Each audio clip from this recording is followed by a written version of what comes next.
Video کے نیچے subscribe کے بٹن پہ کلک کریں، بیل کے آئیکن پہ کلک کیجئے تاکہ ہر نئی ویڈیو کی نوٹیفیکیشن آپ کو مل جائے۔ اعوذ باللہ من الشیطان الرجیم۔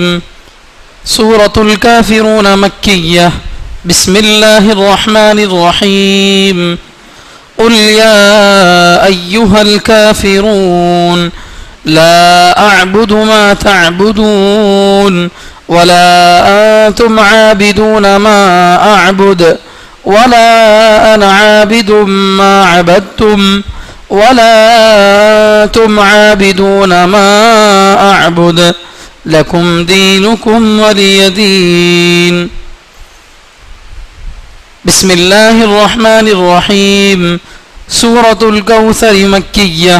بسم اللہ الرحمن الرحیم۔ انا اعطیناک الکوثر فصل لربک وانحر ان شانئک هو الابتر۔ صدق اللہ العظیم۔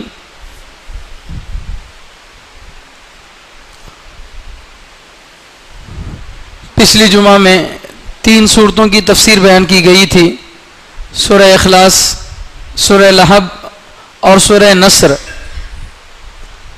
آج بھی اگر موقع ہوا تو تیسرے سورہ کی تفسیر بیان کریں گے، ورنہ سورہ کافرون اور سورہ کوثر پر اپنی بات ختم کریں گے۔ پچھلی جمعہ میں جو صورتیں تھیں ان صورتوں کا خلاصہ یہ تھا۔ سورہ اخلاص، قل هو اللہ احد، اس سورہ میں جو بات اللہ تعالیٰ بتائے وہ یہ تھی کہ اللہ ایک ہیں، اللہ کے ساتھ بھی کوئی نہیں ہے، اللہ کے علاوہ بھی کوئی نہیں ہے، اور اللہ ہے، بغیر خدا کے دنیا نہیں ہے، اور اللہ کے ساتھ کوئی نہیں ہے، اور اللہ کے علاوہ کوئی اور خدا نہیں ہے۔ یہ بات جو ہے سورہ اخلاص میں بتائی گئی، اور سورہ لہب میں، تبت یدا کے سورہ میں یہ بات بتائی گئی کہ اگر آدمی حق پر ہے اور سامنے والا دشمن ناحق اس کو ستا رہا ہے تو پھر وہ یقین رکھے کہ اللہ تعالیٰ ضرور دشمن کا برا وقت لائے گا، جیسا کہ نبی علیہ الصلوۃ والسلام کا دشمن آپ کا خود خاص چاچا تھا، تو اللہ تعالیٰ نے اس کا زندگی میں بھی انجام برا کیا، آخرت میں تو اس کا انجام برا ہوگا ہی۔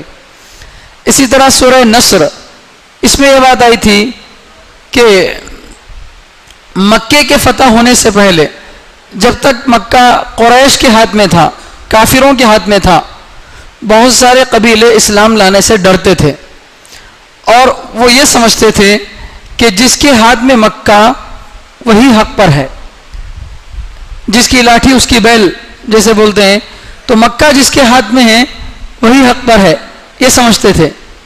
اب تک مکہ کافروں کے ہاتھ میں تھا، لیکن سن 8 ہجری میں مکہ مسلمانوں کے قبضے میں آ گیا، تو اب ان لوگوں کو اسلام قبول کرنے سے جو رکاوٹ تھی وہ ختم ہو گئی، تو اب جو ہے فوج در فوج اسلام قبول کرنے لگے لوگ، اور آخر میں اللہ تعالیٰ نے مدد کا بھی وعدہ فرمایا کہ اس میں مدد اللہ تعالیٰ کی ہے اور کامیابی ملنے والی ہے۔ یہ سورت جب اللہ کے نبی صلی اللہ علیہ وسلم پڑھے تو حضرت عباس رضی اللہ تعالیٰ عنہ جو آپ کے چچا تھے وہ یہ سورہ سن کر رونے لگے۔ پوچھنے پر بتایا کیوں رو رہے ہو؟ تو کہا کہ تم کو اس میں اللہ کی مدد نظر آ رہی ہے، مجھے اس میں نبی علیہ الصلوۃ والسلام کی موت کی خبر نظر آ رہی ہے۔ اس سورہ میں ظاہری طور پر مدد اور کامیابی کا وعدہ کیا گیا، اذا جاء نصر اللہ، اللہ کی مدد آئے گی، والفتح، کامیابی آئے گی، تو ظاہری صورت کو دیکھے تو جو ہے کامیابی اور مدد کا ذکر دکھ رہا ہے، لیکن حضرت عباس رضی اللہ تعالیٰ نے فرمایا کہ مجھے اس میں نبی علیہ الصلوۃ والسلام کے انتقال کی خبر سمجھ میں آ رہی ہے، کیونکہ آخر میں اللہ تعالیٰ فرما رہے ہیں فسبح بحمد ربک واستغفر انہ کان توابا، کہ جب آپ کا دنیا میں بھیجنے کا مقصد پورا ہو گیا تو اب آپ تسبیح کیجئے، استغفار کیجئے، اللہ توبہ کرنے والوں کو معاف کرنے والا ہے۔ تو یہ روایت حضرت عمر رضی اللہ تعالیٰ عنہ کو جب معلوم ہوا کہ حضرت عباس رضی اللہ تعالیٰ نے اس صورت سے یہ سمجھا ہے، تو حضرت عمر رضی اللہ تعالیٰ نے بھی کہا کہ میں بھی اس صورت سے ہی سمجھتا ہوں، یعنی اس صورت میں اللہ کے نبی صلی اللہ علیہ وسلم کے انتقال کی خبر دی گئی ہے۔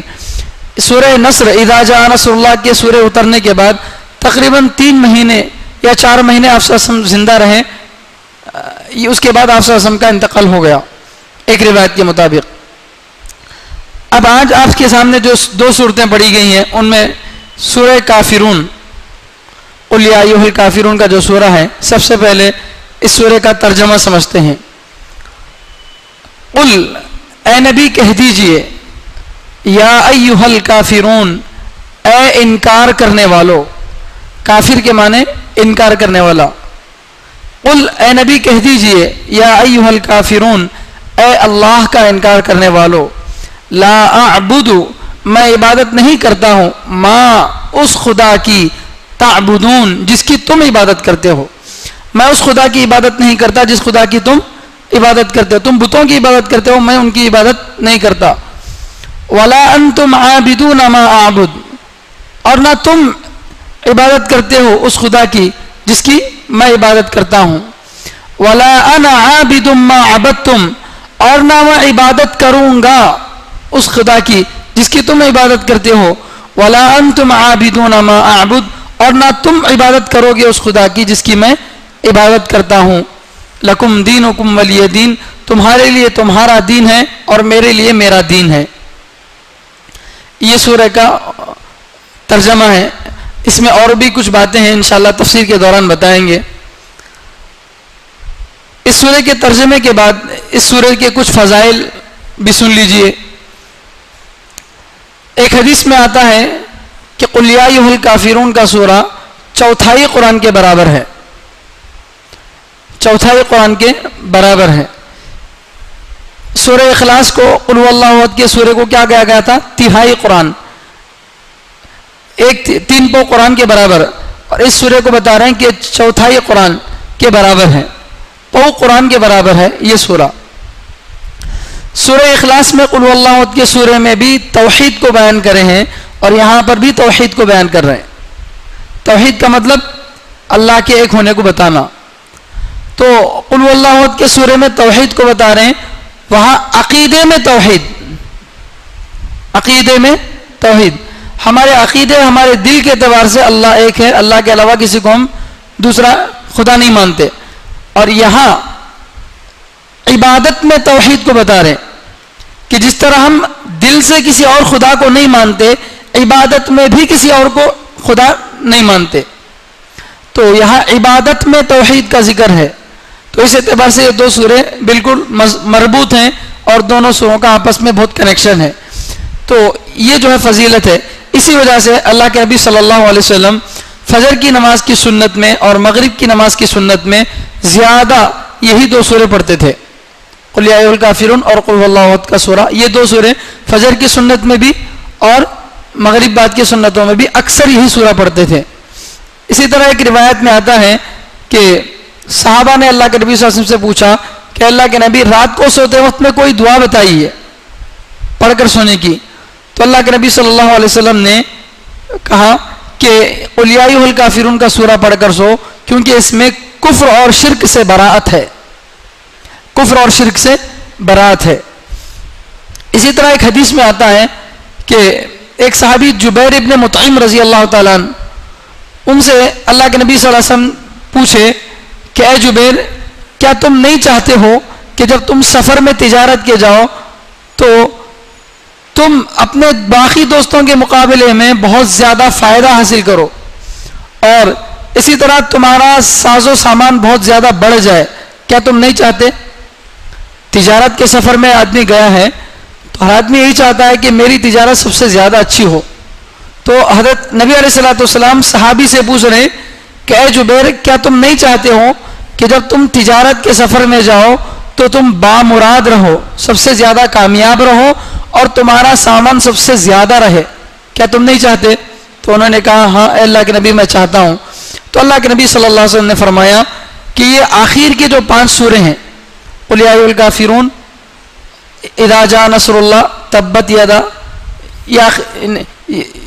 اذا جاء نصر اللہ اور تبت یدا، قل ھو اللہ احد اور سورہ فلق، سورہ ناس، یہ آخر کے سورے جو ہے، ان سوروں کو پڑھو، اس سے تمہاری تجارت میں برکت ہوگی، یہ اللہ کے نبی صلی اللہ علیہ وسلم نے فرمایا۔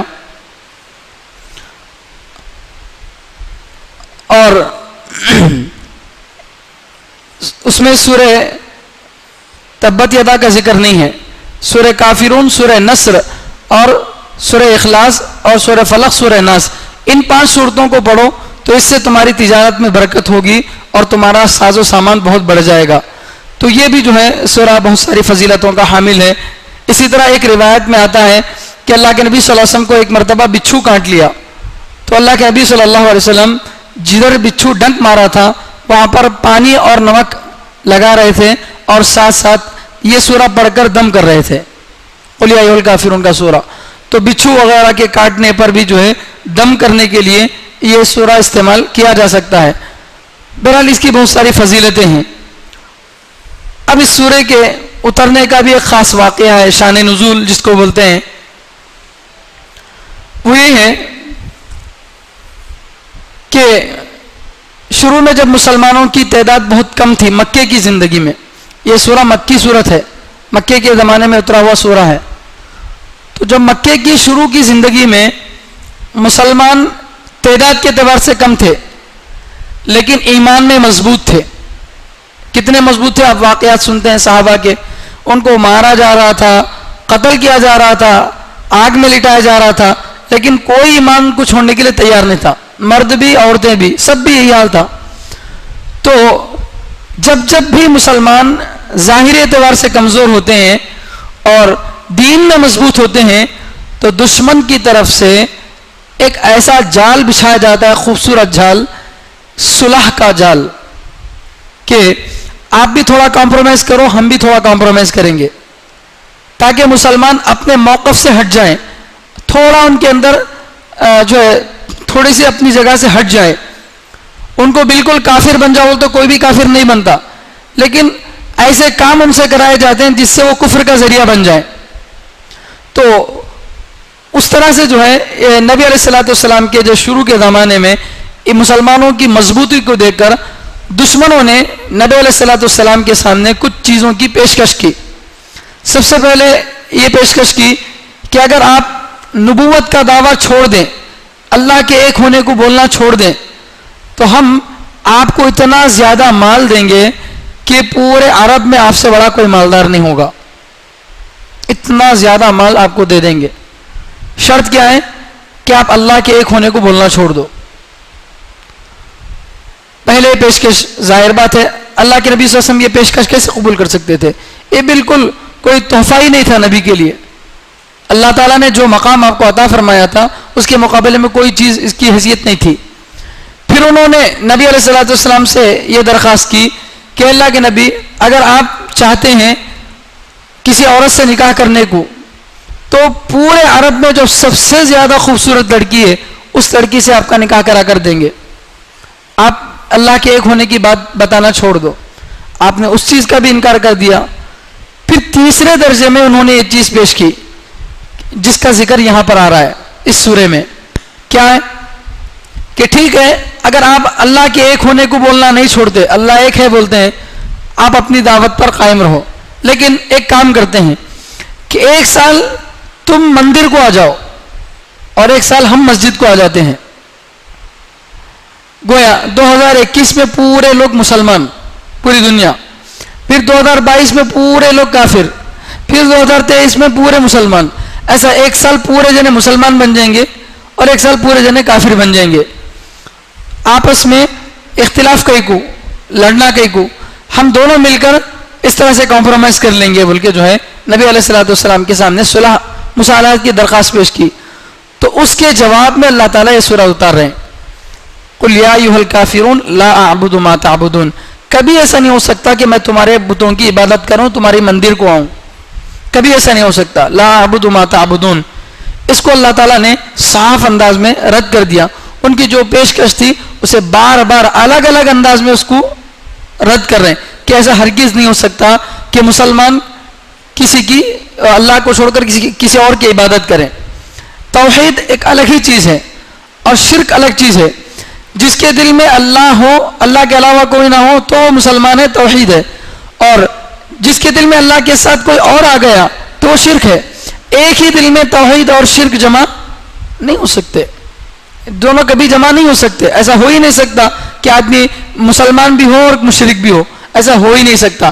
اس لیے اللہ کے نبی صلی اللہ علیہ وسلم نے جو ہے ان کی اس درخواست کو صاف طور سے منع کر دیا. چنانچہ اللہ فرما رہے قل یا ایھا الکافرون، اے نبی کہہ دیجئے اے اللہ کا انکار کرنے والو، لا اعبد ما تعبدون، میں عبادت نہیں کرتا ہوں ان خداؤں کی جن کی تم عبادت کرتے ہو، جن 360 خداؤں کی تم عبادت کرتے ہو، میں ان خداؤں کی عبادت نہیں کرتا فی الحال. اور ولا انتم عابدون ما اعبد، اور نہ تم عبادت کرتے ہو اس خدا کی جس کی میں عبادت کرتا ہوں. اللہ کی عبادت کب عبادت ہوگی؟ جبکہ سب سے پہلے لا الہ، کوئی اور معبود نہیں الا اللہ، صرف اللہ کے. جب تک دوسروں کی نفی نہیں کرے گا آدمی تب تک اس کا ایمان ہی مکمل نہیں ہوگا. ایمان لانے کے لیے شرک سے برات ضروری ہے. اب وہ لوگ اپنے 360 خداؤں کی پوجا کرتے ہوئے اللہ کی اگر بظاہر پوجا کریں، ظاہری طور پر نماز پڑھیں، تو کیا اس کو نماز کہیں گے؟ ہمارے یہاں بھی الیکشن کے موقع پر بہت سارے لوگ نمازوں میں آ جاتے ہیں، مسجدوں میں، عیدگاہوں میں آ جاتے ہیں، ٹوپی پہن لے کے نماز پڑھتے ہیں اور اس کو نماز بولتے ہیں. اس کے دل میں شرک ہے، کفر ہے، وہ اللہ کو کبھی نہیں مانتا. اندرا گاندھی کے زمانے میں حضرت مولانا اسعد مدنی صاحب رحمۃ اللہ علیہ، ان سے اندرا گاندھی نے کہا کہ حضرت میں بھی اللہ کو مانتی ہوں، میں بھی اللہ کو مانتی ہوں. تو حضرت نے فرمایا اللہ کو تو سب بھی مانتے ہیں، اللہ کی مانتی کیا؟ اللہ کو تو سب مانتے ہیں، اللہ کی مان، تو پھر تیری بات میں سنتا ہوں. تو اللہ کو مانے گا یہ تو کوئی بھی مان سکتا ہے، اللہ کی ماننا ہے، اللہ نے جیسا کہا ہو سکتا. تو وہ لوگ اپنے 360 خداؤں کی عبادت کریں اور پھر اللہ کی عبادت بھی کریں تو اللہ کی عبادت کہوں گی، وہ تو شرک ہے. 360 میں ایک اور خدا کا انہوں نے اضافہ کر لیا تو شرک ہی ہے وہ. اس لیے اللہ کے نبی صلی اللہ علیہ وسلم اللہ تعالیٰ فرما رہے کہ میں تمہارے خدا کی عبادت نہیں کرتا ہوں اور نہ تم میرے خدا کی عبادت کرتے ہو. پھر اسی کو دوسرے انداز میں اللہ تعالیٰ بتا رہے ہیں وَلَا أَنَا عَابِدٌ مَا عَبَدتُّمْ، اور نہ میں عبادت کروں گا فیوچر میں ان خداؤں کی جن کی تم عبادت کرتے ہو. وَلَا أَنْتُمْ عَابِدُونَ مَا أَعْبُدُ، اور نہ فیوچر میں تم اس خدا کی عبادت کر سکتے ہو جس خدا کی میں عبادت کرتا ہوں. تو فی الحال بھی میں تمہارے خداؤں کی عبادت نہیں کرتا اور آئندہ بھی کبھی میں تمہارے خداؤں کی عبادت نہیں کروں گا. اور تم فی الحال میرے خدا کی عبادت نہیں کرتے ہو اور نہ آئندہ چل کر تم میرے خدا کی عبادت کرتے ہو. لکم دینکم ولی دین، تمہارے لیے تمہارا دین ہے اور میرے لیے میرا دین ہے. تو یہاں ایک ہی بات کو اللہ تعالیٰ نے دو مرتبہ بتایا، لا اعبد ما تعبدون ولا انا عابد ما عبدتم، دونوں کا ایک ہی ترجمہ ہے. یہ 2 مرتبہ اس لیے بتا رہے ہیں کیونکہ ایک میں پریزنٹ مراد ہے اور ایک میں فیوچر مراد ہے. اس اعتبار سے اس آیت کو اللہ تعالیٰ 2 مرتبہ ذکر کر رہے ہیں. یا پھر لا اعبد ما تعبدون کا ترجمہ یہ ہو سکتا ہے کہ میں اس خدا کی عبادت نہیں کرتا جس خدا کی تم عبادت کرتے ہو. اور ولا انا عابد ما عبدتم کا ترجمہ یہ ہوگا کہ میں اس طریقے سے عبادت نہیں کرتا جس طریقے سے تم عبادت کرتے ہو. تو خدا کی بھی نفی اور طریقے عبادت کی بھی نفی. میں تمہارے خدا کی بھی عبادت نہیں کرتا اور نہ تمہارے طریقے کی عبادت کرتا ہوں، اور تم میرے خدا کی عبادت نہیں کرتے اور نہ میرے طریقے سے عبادت کرتے ہو. اللہ کی عبادت کا طریقہ اللہ نے خود بتایا، نماز پڑھنا ہے، روزہ رکھنا ہے، زکوٰۃ دینا ہے. جو طریقے اللہ تعالیٰ نے بتائے ہیں انہی طریقوں سے اگر اللہ تعالیٰ کی عبادت کریں گے تو عبادت ہوگی. اپنی عقل کو اگر چلائیں گے اور اپنی عقل سے جو ہے عبادت کرنے کی کوشش کریں گے تو وہ عبادت نہیں ہے. جیسے آج کل کے دن ہے، بقرعید کے بعد کے 4 دن، عید اور عید کے بعد کے 3 دن، ان 4 دنوں میں روزہ رکھنا حرام ہے اور عید الفطر کے دن بھی روزہ رکھنا حرام ہے. پورے سال میں 5 دن روزہ رکھنا حرام ہے. اگر کوئی آدمی روزہ ثواب کی چیزیں سمجھ کر ان 5 دنوں میں بھی روزہ رکھتا ہے تو ثواب ملے گا نہیں. کیوں؟ عبادت کر رہا ہے لیکن طریقہ مسلمانوں کا نہیں ہے. اللہ کے لیے بھوکا پیسہ رہ رہا ہے، ظاہری طور پر اچھی چیز ہے لیکن طریقہ نبی کا نہیں ہے. تو اللہ کے نبی صلی اللہ علیہ وسلم فرما رہے ہیں کہ میں تمہارے طریقے سے بھی عبادت نہیں کرتا اور نہ تمہارے خدا کی عبادت کرتا ہوں، اور تم میرے خدا کی عبادت بھی نہیں کرتے اور نہ میرے طریقے پر عبادت کرتے ہو. کیونکہ میرا جو طریقہ ہے، نبی کا جو طریقہ ہے، وہ وحی سے آیا ہوا طریقہ ہے اور تمہارا طریقہ تم نے اپنی طرف سے بنا لیا ہے. جو رسم و رواج ہمارے خاندانوں میں بھی پھیلے ہوئے ہیں عبادت کے، یہ سب رسم و رواج کسی قرآن میں نہیں ہے، قرآن کی کسی آیت میں نہیں ہے، نہ کسی حدیث میں ہے، خاندانوں میں چلے آ رہے ہیں. اگر آپ بڑے لوگوں کو, گھر کی بڑی عورتوں کو یا بڑے لوگوں کو بتاؤ کہ بھئی یہ قرآن سے ثابت نہیں, حدیث سے ثابت نہیں ہے, تو یہ 99 پٹے آ کے کیا کیا کی باتیں کر رہے ہیں, ان کو کیا معلوم, ایسی ایسی باتیں بتاتے. نہیں, عبادت ہمارے اپنے ذہن سے سوچنے کا نام نہیں ہے. جس چیز کو اللہ نے عبادت کہا, رسول اللہ نے عبادت کہا, وہی عبادت ہے. اور جس کو رسول اللہ صلی اللہ علیہ وسلم نے کہا یہ عبادت نہیں ہے تو وہ عبادت نہیں ہے. حضرت علی رضی اللہ تعالیٰ عنہ فرماتے ہیں اگر دین عقل سے سمجھ میں آتا تو موزے پر مسا اوپر نہیں کرتے بلکہ نیچے کرتے. سردی کی وجہ سے موزے پہن لیتے, چمڑے کے موزے, تو مسا کہاں کرتے ہیں, اوپر, 3 انگلیوں سے اوپر مسا کرتے ہیں پیر کے اوپر. حالانکہ دھول کچرا کہاں لگتا ہے, تلوے میں نیچے لگتا ہے, لیکن اسلام حکم کہاں دے رہا ہے, اوپر ہاتھ پھیرنے کا. ایک اور مثال, پیشاب پاخانے کو آدمی جاتا ہے تو وضو ٹوٹ جاتا ہے. وضو میں کن چیزوں کو دھو رہا ہے آدمی, ہاتھ کو دھو رہا ہے, چہرے کو دھو رہا ہے, پیر کو دھو رہا ہے. ان چیزوں سے گندگی نکلی نہیں نکلی. گندگی جہاں سے نکلی وہاں نہیں دھو رہے, اور جہاں دھو رہے وہاں سے گندگی نہیں نکلی. تو دین عقل سے سمجھ میں, عقل سے چلنے والی چیز نہیں ہے. ہاں بہت ساری چیزیں عقل میں آتی ہیں, لیکن عقل میں جو بات آئی وہی دین ہے, عقل میں نہیں آئی تو وہ دین نہیں ہے. ایسی بات غلط ہے, یہ کفری عقیدہ ہے. تو اس لیے اس میں طریقے عبادت کی بھی نفی کر دی کہ عبادت بھی ہو اللہ کی اور طریقہ بھی اللہ کا ہو تو وہ عبادت ہے. اگر اللہ کی عبادت کریں لیکن طریقہ اللہ کا نہیں ہے تو پھر وہ عبادت نہیں ہے. تو اس کے بعد آخر میں یہ اللہ تعالیٰ فرما رہے ہیں لکم دینکم ولی دین, تمہارے لیے تمہارا مذہب ہے اور میرے لیے میرا مذہب ہے. یعنی تم اپنے مذہب پر عمل کرتے ہو, میرے مذہب پر تم عمل نہیں کرو گے, اور میں بھی اپنے مذہب پر عمل کروں گا, تمہارے مذہب پر عمل میں نہیں کروں گا. یا اس کا دوسرا ترجمہ ہے لکم دینکم ولی دین کا, کہ تمہارے لیے تمہارا بدلہ اور میرے لیے میرا بدلہ. دین کے 2 ترجمات ہیں. دین کا ایک معنی دین اسلام, اور دوسرا معنی مالک یوم الدین میں بدلے کے دن کا مالک. تو دین کا ایک معنی بدلہ, لکم دینکم تمہارے لیے تمہارا بدلہ ہے, ولی دینی اور میرے لیے میرا بدلہ ہے. یعنی تمہارے کاموں کا بدلہ اللہ تم کو دیں گے. تم برے کام کر رہے ہو تو برا بدلہ ملے گا, اور میں اچھا کام کر رہا ہوں تو مجھے اچھا بدلہ ملے گا. یا پھر تمہارے لیے تمہارا دین ہے اور میرے لیے میرا دین ہے. مطلب کیا, تم اپنے دین پر عمل کرو, میں اپنے دین پر عمل کرتا ہوں, نہیں. میں کبھی تمہارے دین پر نہیں آ سکتا جیسے تم کبھی میرے دین پر نہیں آ سکتے, یہ مطلب ہے اس کا. تو اس سورہ میں اللہ تعالیٰ نے جو ہے ہر طرح سے عبادت کے اندر جو شرک ہو سکتا تھا اس شرک کو ختم کر دیے. عبادت میں کسی قسم کا شرک جائز نہیں ہے. تو یہاں اس سورہ سے کیا معلوم ہوا, شان نزول کو اور سورہ کو جوڑنے سے کیا معلوم ہوا کہ مشرکین مکہ نے ایک پیشکش کی تھی کہ ہم آپس میں لڑنے کے بجائے ایسا کرتے ہیں کہ ایک سال تم ہماری مندروں کو آؤ اور ایک سال ہم تمہاری مسجدوں کو آئیں گے. تو اس طریقے کو اللہ تعالیٰ نے انکار کر دیا. مصالحت کی اللہ تعالیٰ یہ نہیں کرے, قبول نہیں کرے. کیوں؟ اس لیے کہ دشمنوں سے ملکی مسائل پر تو اتفاق کیا جا سکتا ہے, لیکن مذہبی معاملات میں اتفاق نہیں ہو سکتا. ملک چلانے کے لیے جو جو قانون کی ضرورت ہے, بھائی ٹریفک سگنل توڑ دیے تو یہ فائن ہے, آپ بھی مانو ہم بھی مانتے ہیں. فلاں کام کرنا جرم ہے, اس کی اتنی سزا ہے, اس کی اتنی فائن ہے. تو ملک چلانے کے لیے جو چیزیں ضرورت پڑتی ہیں ان میں ہم کیا کر سکتے ہیں, ان سے مصالحت کر سکتے ہیں.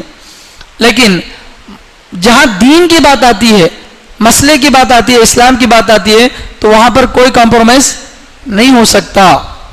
تو یہ جو ہے اس سے معلوم ہوتا ہے. تو مصالحت کر سکتے ہیں مگر کن چیزوں میں, جو انسانی حقوق سے متعلق چیزیں ہوں. لیکن جو چیز دین سے متعلق ہو وہاں پر کوئی مصالحت نہیں ہو سکتی.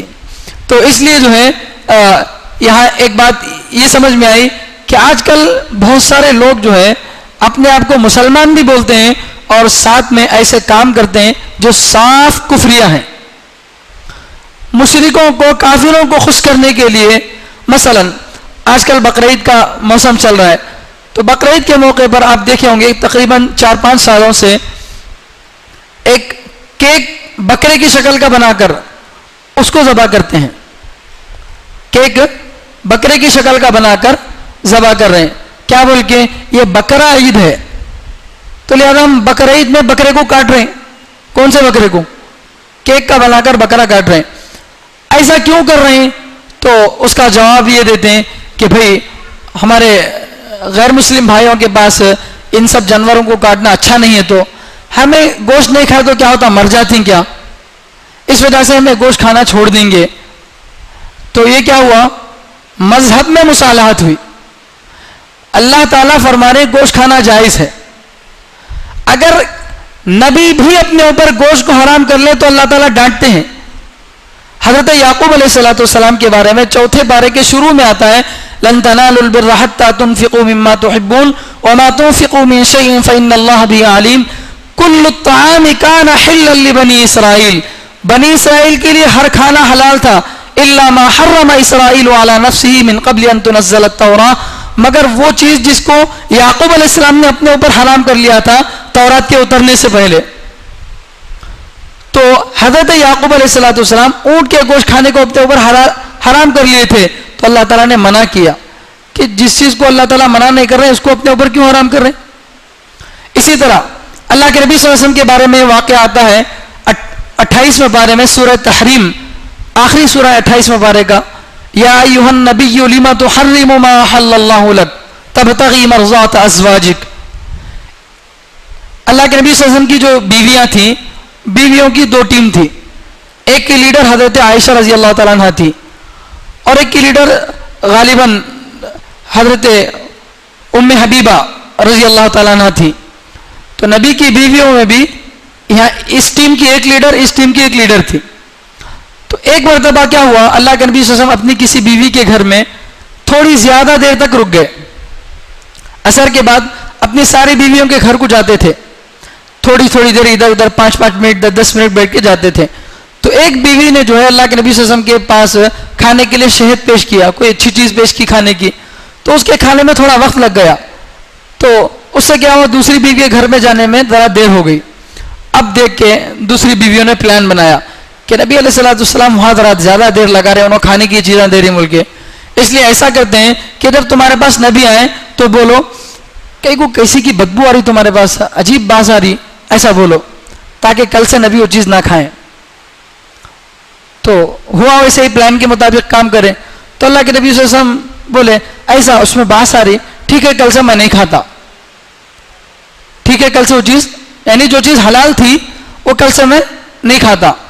تو اللہ تعالیٰ سورہ اتار رہے ہیں یا ایھا النبی، اے نبی، لم تحرم، آپ کیوں حرام کر رہے ہیں، ما، اس چیز کو، احل اللہ لک، جسے اللہ نے آپ کے حلال کیا.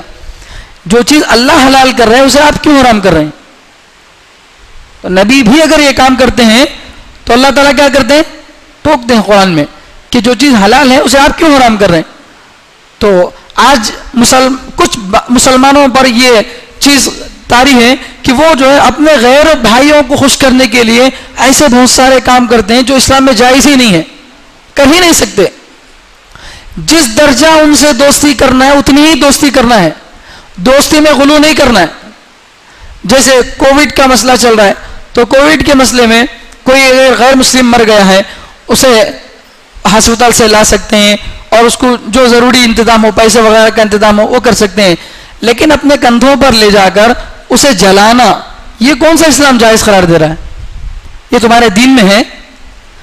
تو ہمارے دین میں اگر کوئی چیز نہیں ہے تو ہم دوسروں کو مدد کر کے دے سکتے ہیں.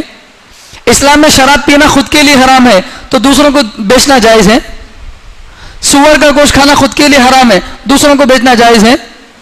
تو بھئی جب اسلام میں جلانا باڈی کو جائز نہیں ہے خود مسلمانوں کو، تو دوسروں کو ہم کیسے جلا سکتے ہیں؟ ان کے مذہب کی یہ کرنے کے لیے، ان کو خوش کرنے کے لیے کہ ہم بہت اتحاد کے علم بردار ہیں. اس کی اسلام اجازت نہیں دیتا.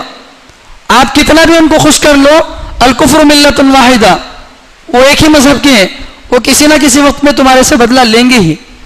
ان کو خوش کرنے کے لیے اللہ کو ناراض کریں گے تو اللہ تعالیٰ ایک دن انہی کی نظروں میں تم کو گرائیں گے.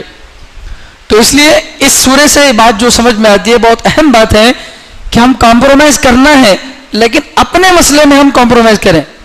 آپ کی سیاسی پارٹی الگ، میری سیاسی پارٹی الگ، ہاں آؤ دونوں مل کے ایک اتفاقی طور پر پارٹی بناتے ہیں، اس میں کوئی کمپرومائز نہیں ہوتا. تمہاری سیاسی پارٹی، تمہارے کچھ، کمپرومائز کس میں ہوتا؟ اسلام کے مسئلے میں. کہ بھئی انہوں اس کو نکو پسند انہوں پسند نہیں کر رہی, انہوں یہ کام پسند نہیں کر رہی, ہمیں کہیں کو کرنا. تو ایسی چیزوں میں کمپرومائز کرنا صحیح نہیں ہے. تو اس لیے جو ہے اس میں اللہ تعالیٰ صاف طور سے منع کر دیے کہ اس طرح کا اتحاد اور اتفاق صحیح نہیں ہے. اس کے بعد دوسرا سورہ ہے سورۃ الکوثر. اس سورہ کا بھی پہلے ترجمہ سمجھ لیتے ہیں. سورۃ الکوثر, انا اعطیناک الکوثر, یقیناً ہم نے ہی تم کو کوثر عطا کیا. انا بے شک ہم نے, اعطینا دیا, کا تم کو, الکوثر کوثر, اے نبی یقیناً ہم نے آپ کو کوثر دیا. فصلی لربک, چنانچہ آپ اپنے رب کے لیے نماز پڑھیے. فصلی لربک, اپنے رب کے لیے نماز پڑھیے. وانحر, اور قربانی دیجیے. ان شانئک هو الابتر, یقیناً آپ کا دشمن وہی دم بریدہ ہے, نامراد ہے. شانئک, تمہارا دشمن, هو الابتر, وہی مقطوع النسل ہے, دم بریدہ ہے, یعنی ناقص ہے. یہ سورہ کی آیتوں کا ترجمہ ہے. اس سورہ کا بھی ایک شان نزول ہے. شان نزول کو بتانے سے پہلے میں کچھ باتیں آپ کے سامنے بتانا چاہتا ہوں. اس سورہ کا نام ہے سورۃ الکوثر. کوثر کے معنی ہیں خیر کثیر, بہت بڑی بھلائی. کوثر کے معنی بہت بڑی بھلائی. کتنی بڑی بھلائی؟ جس میں دنیا کی ساری بھلائی, آخرت کی ساری بھلائی, جنت کا داخلہ, جنت کے اندر اونچے مقام سب داخل ہو جائیں. دنیا کی ساری زندگی میں جو جو چیزیں اچھی ہیں وہ سب چیزیں کوثر میں آ گئیں. دنیا میں آدمی کو مثال کے طور پر خوبصورتی, مال, طاقت, اچھا بدن, اچھا مزاج, اچھے اخلاق, صحت, یہ سب چیزیں دنیا کے اندر اچھی چیزیں ہیں, بھلائی کی چیزیں ہیں. تو دنیا میں جو جو چیزیں بھلائی کی ہو سکتی ہیں وہ سب, اور آخرت میں, مرنے کے بعد قبر میں, اور اس کے بعد قیامت کے میدان میں, اس کے بعد جنت میں, جس جس خیر کی انسان کو ضرورت پڑ سکتی ہے وہ ساری بھلائیوں کو کوثر بولتے ہیں. اے نبی ہم نے آپ کو کوثر دیا کا مطلب دنیا اور آخرت کی ساری بھلائی آپ کو میں دے دیا. تو کوثر کے معنی بہت بڑی بھلائی. عام طور سے کوثر کا لفظ سنتے ہی حوض کوثر, ایک حوض ہے اس کا نام کوثر, ایسا سمجھتے ہیں. حالانکہ بات ایسی نہیں ہے. حوض کوثر اصل یہ نہیں ہے. کوثر ایک مستقل چیز ہے. کوثر کا معنی کیا؟ بہت بڑی بھلائی. یہ الگ چیز ہے. بہت بڑی بھلائی میں ایک چیز حوض کوثر بھی داخل ہے. بھلائی کی چیزیں جیسے میں گنا ہے آپ کے سامنے کہ خوبصورتی ایک بھلائی ہے, مالداری ایک بھلائی ہے, طاقت ایک بھلائی ہے, صحت ایک بھلائی ہے, اچھے اخلاق ایک بھلائی ہے, اولاد کا مل جانا ایک بھلائی ہے. ایسی جو جو بھلائیاں دنیا میں اور آخرت میں ہو سکتی ہیں, آخرت میں قیامت کے میدان میں حوض کوثر بھی ایک بھلائی ہے. تو کوثر کے معنی بہت بڑی بھلائی. ان بہت بڑی بھلائیوں میں سے ایک بھلائی حوض کوثر ہے. تو کوثر کا معنی حوض کوثر نہیں, حوض کوثر تو اس کا ایک فرد ہے. اور یہاں ایک بات یہ بھی سمجھنا ہے, حدیث کے اندر حوض کوثر کے بارے میں بہت ساری روایتیں, حدیثیں آتی ہیں جس سے حوض کوثر کیسا ہے, کہاں ہے, اور یہ حوض کتنا بڑا ہے, یہ سب تفصیلات آئی ہیں. اصل میں ایک ندی ہے جنت کے اندر, اس کا نام ہے کوثر. سب سے اصل معنی تو خیر کثیر, لیکن جنت میں ایک ندی کا نام بھی کوثر. اس ندی کے دو پرنالے, قیامت کا جو میدان ہوگا اس میدان میں دو پرنالے اللہ تعالیٰ رکھے ہیں, اور وہ پرنالوں سے پانی جس حوض میں پڑتا ہے وہ حوض کوثر. تو کوثر کا اصل معنی بڑی بھلائی, یہ اصل اس کا معنی ہے. اور جنت کی ایک ندی کا نام بھی کوثر ہے.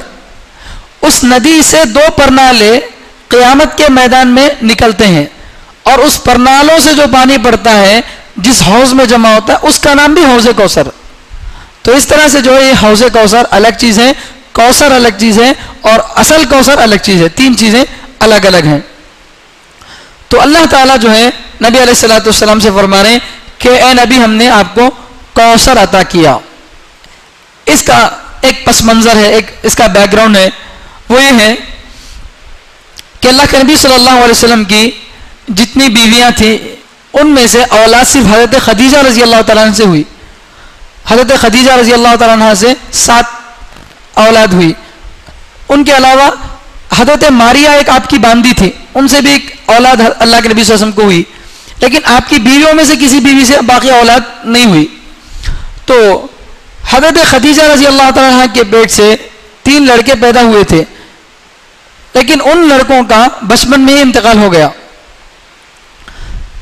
تو دشمنوں نے اللہ کے نبی صلی اللہ علیہ وسلم کو یہ طعنہ دیا کہ محمد صلی اللہ علیہ وسلم کا جو مذہب ہے، جو یہ دین لے کر آئے ہیں، اس دین کے بارے میں زیادہ پریشان ہونے کی ضرورت نہیں ہے، کیونکہ اللہ کے نبی صلی اللہ علیہ وسلم کی کوئی اولاد، مرد اولاد نہیں ہے.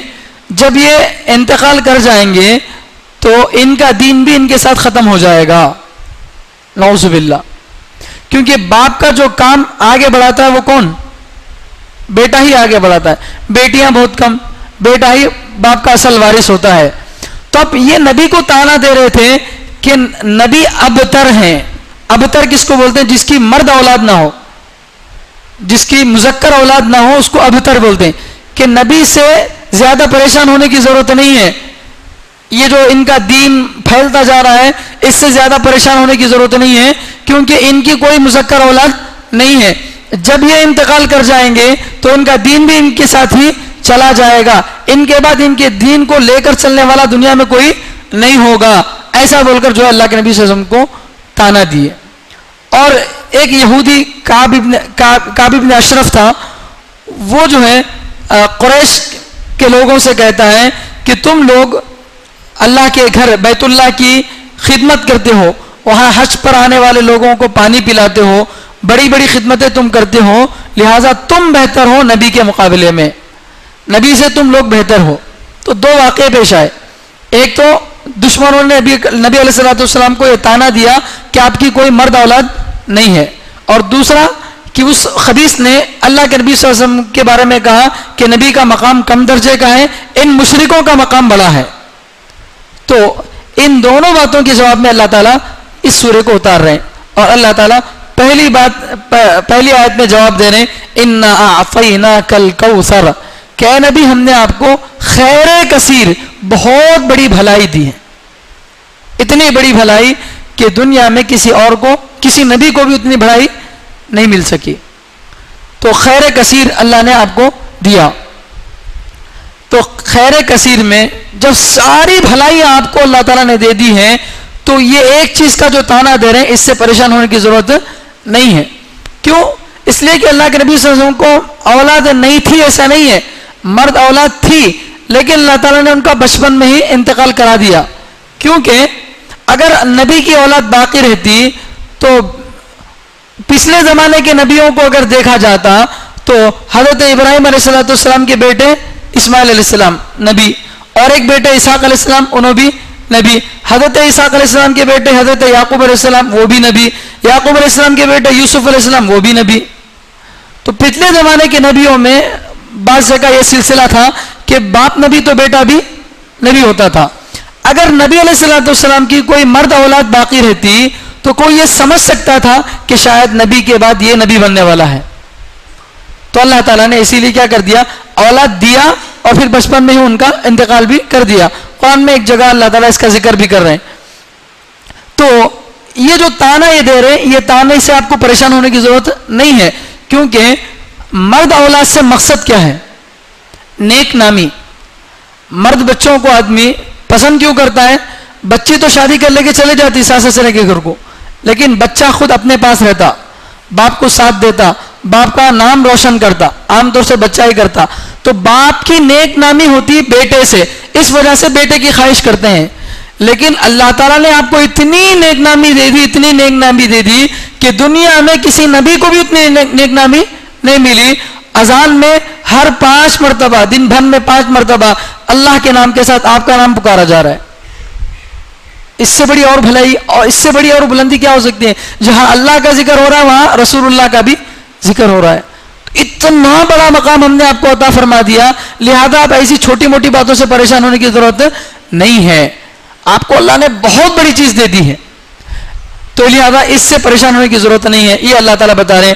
اور پھر آگے حکم دے رہے ہیں فَصَلِّ لِرَبِّكَ وَانْحَرْ, چونکہ آپ کو اللہ تعالیٰ نے بہت بڑی بھلائی دی ہے, اس کے شکرانے کے طور پر آپ نماز پڑھیے. فَصَلِّ, نماز پڑھیے, لِرَبِّكَ, اپنے رب کے لیے, وَانْحَرْ, اور قربانی دیجیے. تو شکر کے طور پر دو عبادتوں کے کرنے کا اللہ تعالیٰ حکم دے رہے ہیں, ایک نماز پڑھنے کا اور دوسرا قربانی کرنے کا. قرآن کا اصول یہ ہے کہ قرآن جو ہے مین باتوں کو بتاتا ہے, باقی باتیں خود اس کے نیچے آ جاتی ہیں. اور یہی طریقہ اللہ کے نبی صلی اللہ علیہ وسلم کا بھی تھا. نماز پڑھو کا مطلب صرف نماز ہی نہیں, بدن سے جو جو عبادتیں ہوتی ہیں ان سب عبادتوں کی سب سے بڑی سردار کون ہے؟ نماز. ساری عبادتوں کی سردار کون ہے؟ نماز. تو اللہ تعالیٰ سردار کو حکم دے رہے ہیں فَصَلِّ لِرَبِّكَ, نماز پڑھو. جب نماز پڑھیں گے تو نماز کے نیچے کی چیزیں خود بخود آ جائیں گے. ایک آدمی کروڑ پتی ہے, لکھ پتی نہیں ہے کیا؟ ہے نا؟ کروڑ پتی بولے تو خود بخود کیا بھی آ جاتا؟ لکھ پتی بھی آ جاتا, کیونکہ کروڑ پتی بڑا درجہ ہے. تو ساری عبادتوں کی جو اصل جڑ ہے اس کا اللہ حکم دے رہے ہیں فَصَلِّ لِرَبِّكَ, اپنے رب کے لیے نماز پڑھیے. تو اس کے نیچے کے حکام پر بھی عمل کرنا لازم ہوگا. ایسا نہیں کہ خالی نماز پڑھ لے تو اللہ کا شکر ادا ہو گیا, نہیں. تو یہ تو اللہ کے بتانے کا طریقہ ہے, مین چیز کو اللہ تعالیٰ بتاتے ہیں, باقی چیزیں خود بخود اس کے نیچے آ جاتی ہیں. تو بدن کے ذریعے سے جو عبادتیں کی جاتی ہیں ان میں سب سے بڑی چیز ہے نماز, اور مال سے جو چیزیں کی جاتی ہیں ان میں سب سے بڑی چیز زکوٰۃ ہے. اسی لیے اللہ تعالیٰ قرآن میں ایک نہیں دو نہیں 70 جگہ پر نماز کے ساتھ زکوٰۃ کو ذکر کریں. نماز کے بعد سب سے مال سے جو عبادتیں کی جاتی ہیں ان میں سب سے بڑا مقام کس کا ہے؟ زکوٰۃ کا. اسی وجہ سے 70 مقامات پر اللہ تعالیٰ قرآن میں دو چیزوں کو ذکر کریں, لیکن دو جگہ پر نماز کے ساتھ اللہ قربانی کا ذکر کرے ہیں.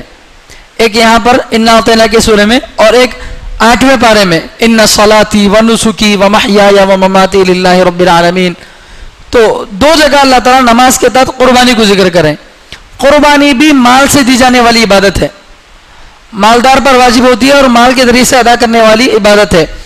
زکوٰۃ بھی بہت بڑی عبادت ہے مال کی, اور قربانی بھی بہت بڑی عبادت ہے. لیکن یہاں قربانی کا ذکر اللہ اس لیے کر رہے ہیں کیونکہ قربانی میں جہاں مال لگتا ہے وہاں پر بت پرست لوگوں کی, مشرکوں کی ایک بہت بڑی رسم کو توڑا بھی جا رہا ہے. بت پرست جو اللہ کے منکر ہیں, مشرک ہیں, وہ لوگ کیا کرتے ہیں؟ جانوروں کو اپنے خداؤں کے نام پر ذبح کرتے ہیں. لیکن مسلمان کس کے نام پر ذبح کرتا ہے؟ اللہ کے نام پر ذبح کرتا ہے. تو ان کی مخالفت ہو رہی ہے. تو زکوٰۃ میں وہ اپنے خدا کے نام پر اتنا پرسنٹیج نکال کر نہیں دیتے, لیکن وہ قربانی انہوں بھی دیتے, اپنے بتوں کے نام پر بلی چڑھاتے ہیں. ہم بھی مسلمان قربانی دیتے ہیں, لیکن ہمارے میں ان میں فرق کیا ہے کہ ہم اللہ کے نام پر قربانی کرتے ہیں, وہ اپنے بتوں کے نام پر قربانی دیتے ہیں. وہ حرام ہے, یہ حلال ہے. تو بدن سے ادا کی جانے والی سب سے بڑی چیز نماز ہے, اس کا حکم دیے, اور مال سے ادا کی جانے والی وہ عبادت جس میں مشرکوں کا منہ توڑ جواب ہے وہ ہے قربانی. تو اس لیے اللہ تعالیٰ ان دو چیزوں کا حکم دے رہے ہیں کہ اے نبی, جب ہم نے آپ کو اتنا بڑا مقام دیا ہے تو آپ شکر کے طور پر یہ دو کام کیجئے, نماز پڑھیے اور قربانی دیجئے. ان شانئک هو الابتر, آپ کا دشمن ہی وہ بے اولاد ہونے والا ہے, بے نسل ہونے والا ہے. چنانچہ جن لوگوں نے نبی علیہ الصلوۃ والسلام کو یہ طعنہ دیا تھا ان کا آج کوئی دنیا میں نام لینے والا نہیں ہے. کعب ابن اشرف, اس کو کوئی یاد نہیں کرتا, اس کے بارے میں کوئی نہیں جانتا, لیکن اللہ کے نبی صلی اللہ علیہ وسلم کا نام نامی دنیا کے چپے چپے میں, کونے کونے میں اللہ تعالیٰ نے پہنچا دیا. اللہ تعالیٰ نے اپنے نام کے ساتھ نبی کا نام جوڑ دیا, اور اتنا بڑا مقام اللہ تعالیٰ نے آپ کو عطا فرمایا. تو مرد اولاد سے, بچوں سے مقصد کیا ہوتا ہے؟ نیک نامی. وہ مقصد اللہ تعالیٰ نے آپ کو دے دیا, لہذا آپ کو پریشان ہونے کی ضرورت نہیں ہے. یہ اللہ تعالیٰ جو ہے نبی علیہ الصلوۃ والسلام کو اس سورہ میں تسلی بھی دے رہے ہیں اور ان کا بھی جواب دے رہے ہیں کہ اللہ کے نبی صلی اللہ علیہ وسلم کی اولاد اگرچہ نسبی اولاد نہیں ہے, نسبی اولاد میں مرد بچے اگرچہ نبی کے انتقال کر گئے, مگر نبی کا نسب اپنی بیٹیوں سے چلے گا. عام طور سے نسب جو ہے وہ جو چلتا ہے مرد بچوں سے چلتا, عورت بچوں سے نسب نہیں چلتا. لیکن نبی کی خصوصیت یہ ہے کہ نبی کا نسب عورت بچیوں سے چلتا ہے. حضرت فاطمہ رضی اللہ تعالیٰ عنہ سے, حضرت زینب رضی اللہ تعالیٰ عنہ سے, حضرت رقیہ رضی اللہ تعالیٰ عنہ سے, حضرت ام کلثوم رضی اللہ تعالیٰ عنہ سے, آپ کی جو بیٹیاں ہیں, نبی کی خصوصیت ہے یہ کہ نبی کا نسب بیٹیوں سے چلا ہے. تو اللہ نے آپ کو بے نسب نہیں کیا, آپ کا نسب ابھی تک باقی ہے. سید نبی کے خاندان کے لوگ آج تک ہیں. اللہ تعالیٰ 4 بیٹیوں کی وجہ سے پوری دنیا کے اندر سیدوں کو آباد رکھا ہے. کتنے لوگ ہیں 10-10 بچے ہونے کے بعد ان کی نسل ختم ہو جاتی ہے اور معلوم بھی نہیں ہوتا ان کی نسل کون ہے. لیکن اللہ تعالیٰ نے آپ کا نسب بھی محفوظ رکھا اور ساتھ ساتھ آپ کی جو معنوی اولاد ہے یعنی امتی, اللہ کے نبی ہمارے لیے باپ ہے. جس طرح باپ اپنے بچے کو ہر چیز سکھاتا ہے, اسی طرح سے اللہ کے نبی صلی اللہ علیہ وسلم بھی ہم کو کیا ہر چیز سکھا کر گئے. ایک حدیث میں اللہ کے نبی صلی اللہ علیہ وسلم فرماتے ہیں میں تمہارے لیے باپ کی طرح ہوں, میں تم کو پیشاب پاخانے کا طریقہ بھی سکھاتا ہوں. جس طرح باپ اپنے بچے کو چھوٹی چھوٹی چیزیں سکھاتا ہے ویسے نبی بھی ہم کو کیا کیے چھوٹی چھوٹی چیزیں سکھا کر گئے. اسی لیے ہم نبی کی بیویوں کو کیا بولتے ہیں ام المؤمنین, سارے ایمان والوں کی ماں. جب نبی کی بیویاں سارے ایمان والوں کی ماں ہیں تو نبی کیا ہوئے باپ ہوئے. تو ہم سب کیا ہوئے نبی کی اولاد. تو اللہ تعالیٰ فرما رہے ہیں اگرچہ آپ کی نسبی مرد اولاد نہیں ہے لیکن آپ کا نسب ہم عورتوں سے چلائیں گے. اور آپ کی معنوی اولاد, آپ کی امت اتنی زیادہ ہوگی کہ پچھلے زمانے کے 1.25 لاکھ نبیوں میں سے کسی کی بھی اتنی اولاد نہیں ہوگی. اور آپ کی اولاد, آپ کی امت کا مقام صرف دنیا میں نہیں آخرت میں بھی بلند ہوگا, کیونکہ وہاں پر اللہ تعالیٰ ان کو کوثر عطا فرمائیں گے. حوض کوثر سے پانی اللہ تعالیٰ عطا فرمائیں گے, وہاں سے پینا نصیب فرمائیں گے.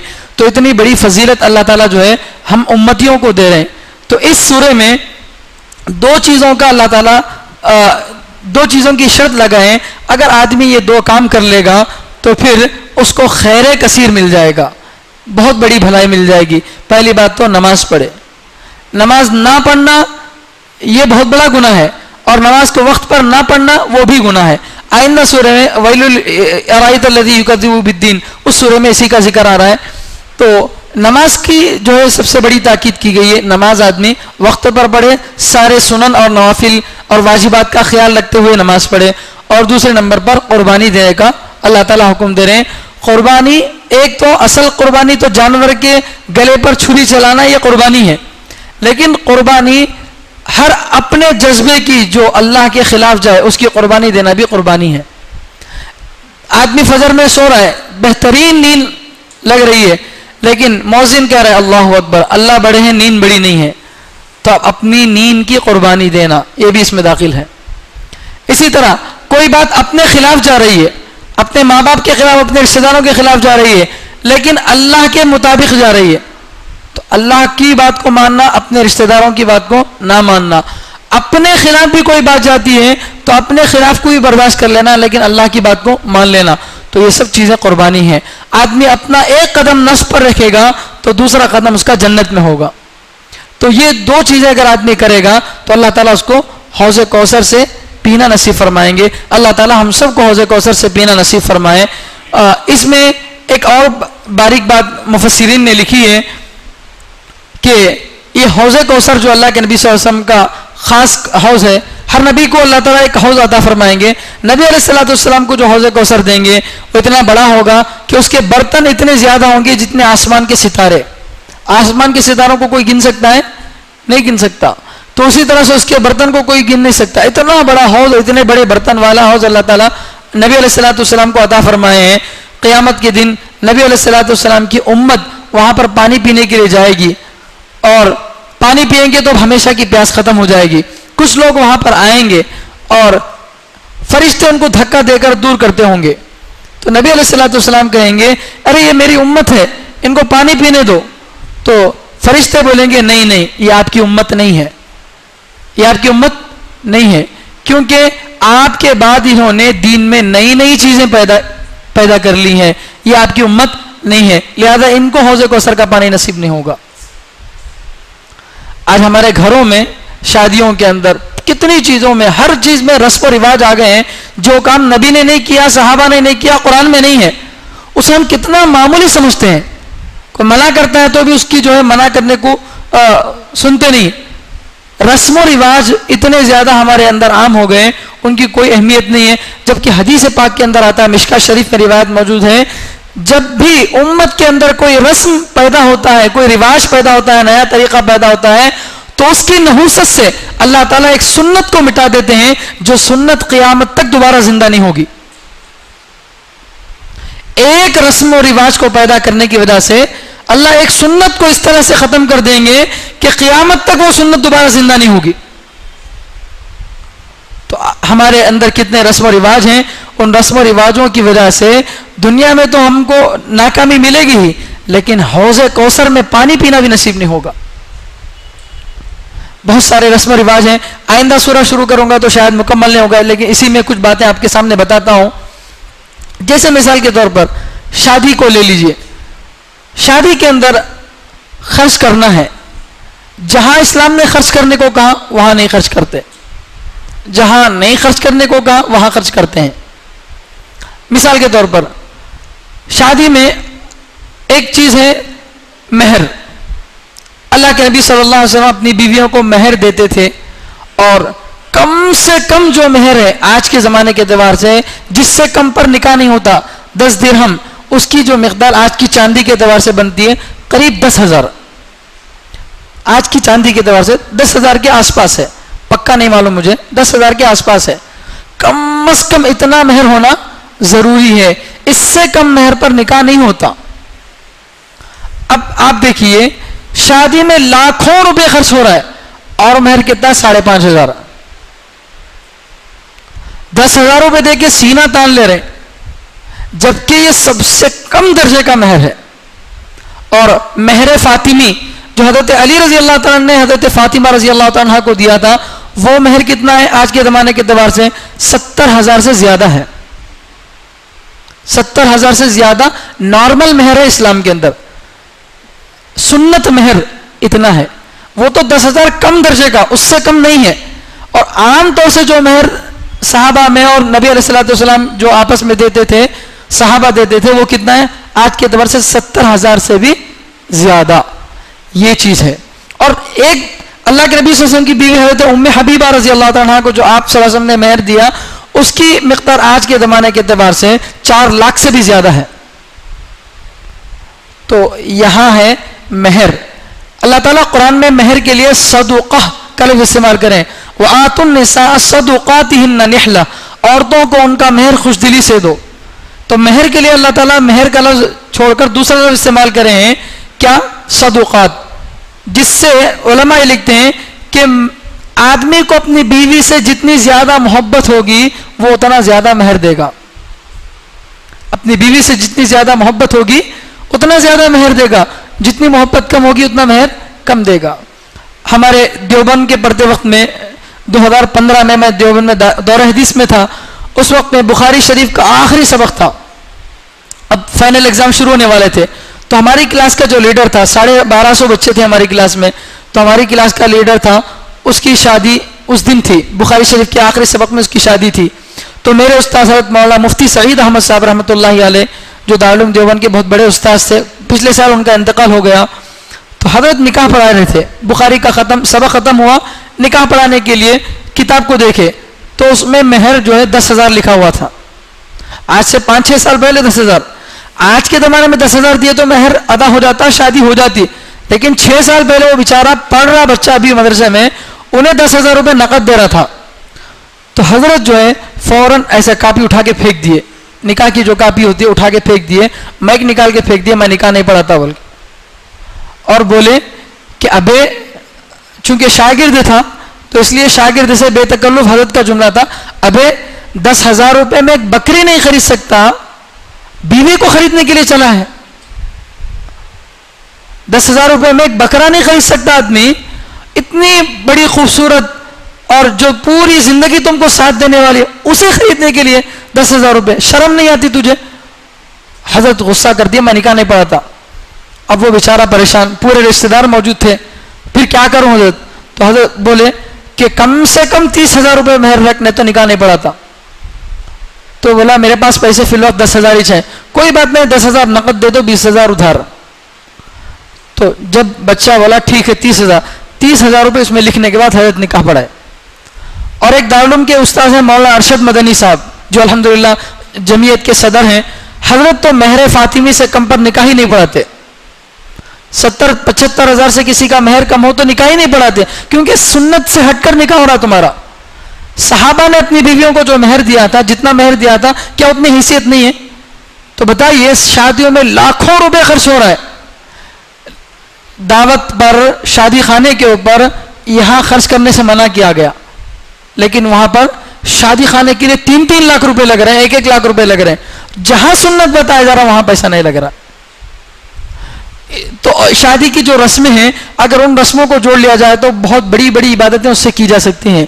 تو رسم و رواج کو اگر نہیں ختم کریں گے تو اس کا سب سے بڑا نقصان کیا ہوگا؟ قیامت کے دن حوض کوثر سے پانی نصیب نہیں ہوگا. تو اس لیے اپنے خاندان سے رسم و رواج کو مٹائیں. آج سے یہ ارادہ لے کر جائیں کہ انشاءاللہ ہماری زندگی سنت کے مطابق ہوگی، سنت سے ہٹ کر ہم کوئی کام نہیں کریں گے. کوئی ناراض ہوتا ہے تو ہونے دو. اگر ہم اللہ کو راضی کرتے ہیں، مخلوق ناراض ہوتی ہے تو وقتی طور پر ناراض ہوگی، کل وہی آپ سے خوش ہوں گے. لیکن مخلوق کو خوش کرنے کے لیے اللہ کو ناراض کریں گے تو حدیث میں اللہ کے نبی صلی اللہ علیہ وسلم فرماتے ہیں کہ جس مخلوق کو خوش کرنے کے لیے اللہ کو ناراض کیا، اسی مخلوق میں سے ذلیل کر کے رہیں گے. تو اللہ تعالیٰ سے دعا ہے کہ اللہ تعالیٰ ہم سب کو کہنے سننے سے زیادہ عمل کرنے کی توفیق عطا فرمائے. سبحان اللہ و بحمدہ، سبحانک اللہم و بحمدک، ونشہد ان لا الہ الا انت ونستغفرک ونتوب الیک. ہاں، یہاں پر بالغوں کا مکتب شروع ہونے والا ہے. جو حضرات بڑی عمر کے ہیں، 14-15 سال کی عمر سے یا اس سے بڑے ہیں، اور قرآن پڑھنا چاہتے ہیں، اپنے قرآن کو صحیح کرنا چاہتے ہیں، وہ جو ہے اگر پہلے سے داخلہ نہیں لیے تو داخلہ لے لیں، اور جو داخلہ لے چکے ہیں وہ یہاں کے ذمہ داروں سے وقت معلوم کر لیں کہ کب سے وہ مکتب شروع ہونے والا ہے اور اس کی پابندی کریں.